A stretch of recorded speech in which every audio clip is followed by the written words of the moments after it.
देखिए, हिस्ट्री की किताबों ने हल्दी घाटी को बस एक छोटे से पैराग्राफ में खत्म कर दिया है, लेकिन असली कहानी उससे कहीं ज्यादा ड्रामेटिक और पेचीदा है।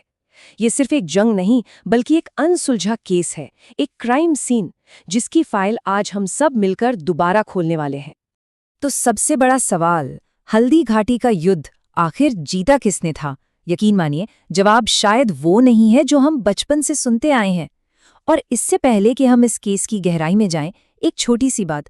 दोस्तों, अगर आपने इस वीडियो पर क्लिक किया है तो एक रिक्वेस्ट है, डिस्क्रिप्शन में दिया गया व्हाट्सएप ग्रुप जरूर ज्वाइन करिए। वहां हम अपनी हिस्ट्री और हेरिटेज पर हेल्दी और अनबायस्ड डिस्कशन करते हैं।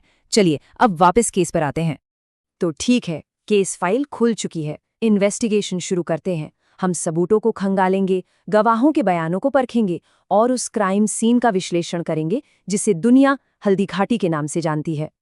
किसी भी केस को सॉल्व करने के लिए सबसे पहले क्या चाहिए? मोटिव।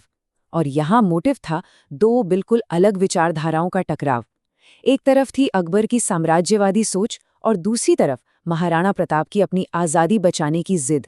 देखिए, अकबर का विजन बिल्कुल क्लियर था, पूरे हिंदुस्तान को एक मुगल झंडे के नीचे लाना, और ज्यादातर राजपूत राजाओं ने उनकी बात मान भी ली थी। लेकिन मेवाड़ का मामला ही अलग था। महाराणा प्रताप अपनी जमीन की स्वायत्तता मतलब रीजनल ऑटोनॉमी के लिए किसी भी कीमत पर झुकने को तैयार नहीं थे, और यही इस महासंग्राम का प्राइम मोटिव बना। वैसे जंग से पहले डिप्लोमेसी का भी एक राउंड चला था। अकबर ने 1572 से 1573 के बीच एक नहीं, दो नहीं, बल्कि 4 बार अपने दूत भेजे। आप देख सकते हैं, जलाल खान, मान सिंह, भगवान दास और टोडरमल। पर कोई भी कामयाब नहीं हो पाया। असम में प्रॉब्लम ये थी कि शर्त थी प्रताप को खुद अकबर के दरबार में पेश होना होगा, जो प्रताप के लिए अपने स्वाभिमान से समझौता करने जैसा था। और जब ये high profile settlement talks fail हो गईं, तो ये तय हो गया कि अब फैसला मैदान जंग में तलवारें ही करेंगी। चलिए, अब जरा क्राइम सीन यानी बैटलफील्ड की फोरेंसिक रिपोर्ट पर नजर डालते हैं। यहाँ हम देखेंगे कि कैसे महाराणा प्रताप ने भूगोल को यानी ज्योग्राफी को अपना सबसे बड़ा हथियार बना लिया।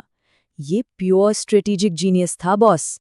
ये जो आप देख रहे हैं ना, हल्दी घाटी का सकरा सा रास्ता, ये कोई आम पहाड़ी नहीं थी। ये प्रताप का बुना हुआ एक स्ट्रेटेजिक डेथ ट्रैप था। वो जानते थे कि मुगलों की भारी भरकम सेना जैसे ही इस तंग रास्ते में घुसेगी, उनकी ताकत ही उनकी सबसे बड़ी कमजोरी बन जाएगी। जो सेना खुले मैदानों में लड़ने की आदी हो, उसके लिए ये एकदम नया चैलेंज था। प्रताप का प्लान बिल्कुल क्रिस्टल क्लियर था, एकदम सिंपल 3 स्टेप का फॉर्मूला।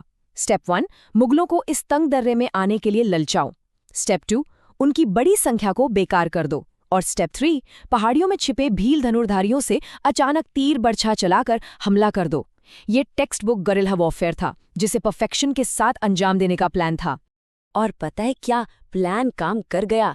जंग के पहले ही घंटे में मेवाड़ी शेरों ने ऐसा जोरदार हमला बोला कि मुगलों की जो फ्रंट लाइन थी ना, जिसे वैनगार्ड कहते हैं, वो तो ताश के पत्तों की तरह बिखर गई। खुद मुगल इतिहासकार बदायूनी लिखता है कि मुगल सैनिक भेड़ों की तरह भाग रहे थे। मतलब ऐसा लग रहा था कि मैच शुरू होते ही खत्म हो जाएगा। लेकिन कहानी इतनी सीधी नहीं थी। यहीं पर कहानी में आता है एक जबरदस्त ट्विस्ट। ये वो हिस्सा है जहां ये जंग सिर्फ रणनीति तक नहीं रहती, बल्कि बलिदान, धोखा और अटूट वफादारी की दास्तां बन जाती है। ये बात सुनकर सच में रोंगटे खड़े हो जाते हैं। जब बदायूनी ने अपने कमांडर आसफ खान से पूछा कि लड़ाई में दोस्त और दुश्मन राजपूत में फर्क कैसे करें, तो जवाब मिला, बस तीर चलाते रहो, कोई भी राजपूत मरे, फायदा तो इस्लाम का ही है। ये दिखाता है कि उस वक्त सोच कितनी क्रूर थी, और मुगलों के लिए उनके अपने राजपूत सहयोगी भी बस एक मोहरे थे। जब मुगल सेना अपनी हार मानकर भाग रही थी, तभी उनके कमांडर मेहतर खान ने वो किया जैसे आज हम फेक न्यूज़ कहते हैं।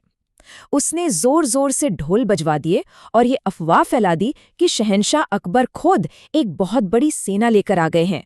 बस ये सुनना था कि भागते हुए सैनिकों में मानो नई जान आ गई और पूरा गेम पलट गया।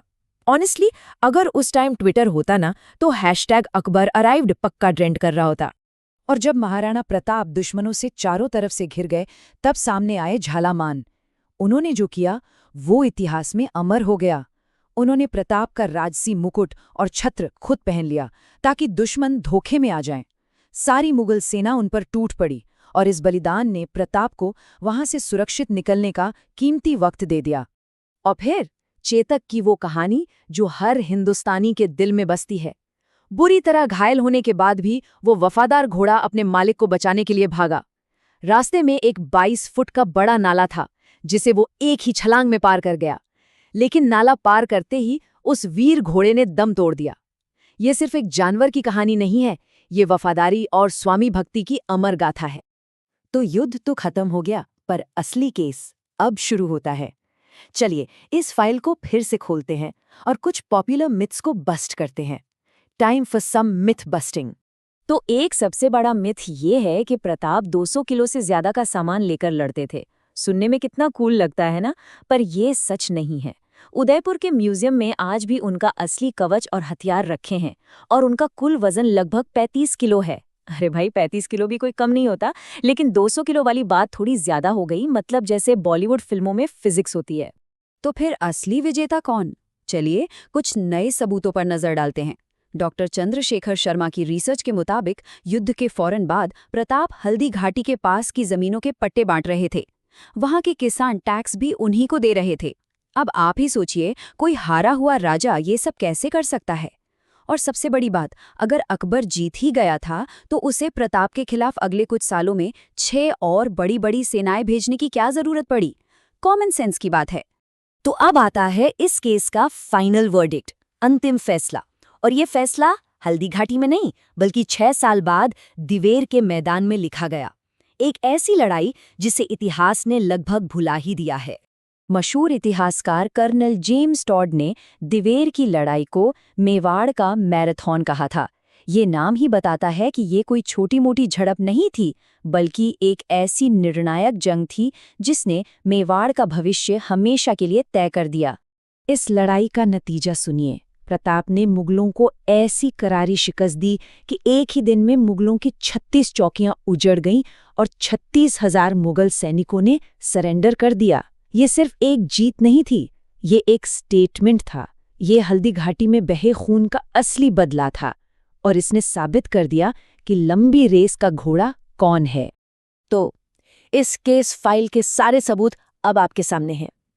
हो सकता है कि हल्दी घाटी की लड़ाई में कोई नहीं जीता हो, वो एक ड्रॉ थी, लेकिन असली जंग, वो लंबी लड़ाई किसने जीती? इतिहास की इस नई रोशनी में अब फैसला आपको करना है। दोस्तों, ऐसी वीडियोस बनाना बहुत मेहनत और हिम्मत का काम होता है। अगर आपको हमारा काम पसंद आता है तो वीडियो को लाइक करें, शेयर करें और चैनल को सब्सक्राइब करें। आपका सपोर्ट हमें मोटिवेट करता है और इसी वजह से हम आपके लिए और पावरफुल हिस्टोरिकल कंटेंट ला पाते हैं। हिंदुस्तान जिंदाबाद। अगर आप यहाँ तक वीडियो देख चुके हैं तो कमेंट्स में ज़रूर बताएं आपका इस टॉपिक पर क्या ओपिनियन है। चलिए इस टॉपिक पर एक फ्रेंडली डिस्कशन शुरू करते हैं। और हाँ, वीडियो को लाइक करना मत भूलिए। आपका एक लाइक भी हमें बहुत मोटिवेशन देता है।